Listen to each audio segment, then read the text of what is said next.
What up? Derek here with Truth Wednesday. I just wanted to do a little recap of these last few weeks.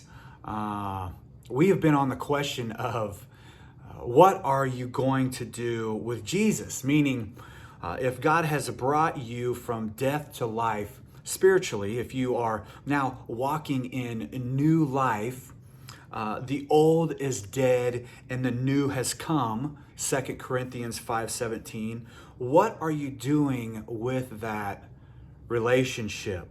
What are you doing with the new life that God has given you? If you remember 3 weeks ago, we talked about our personal relationships with Jesus, with Christ, and are we seeking to grow in our personal relationship with Him by walking in obedience to His commands and loving His Word and seeking out the truths that are in it?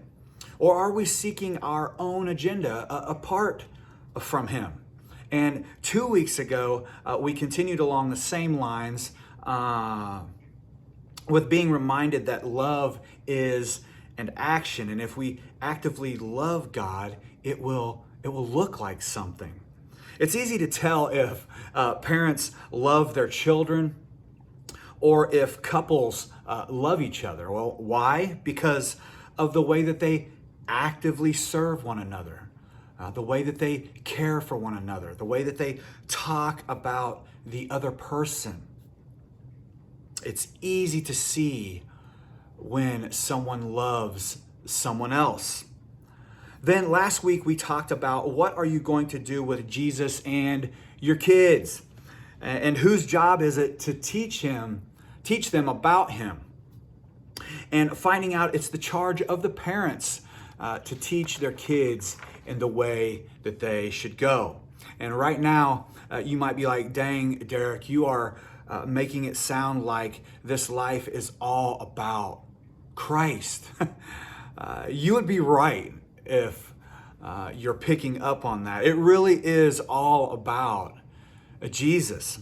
From beginning to end, the big and the small, every nook and cranny of Scripture is about Jesus.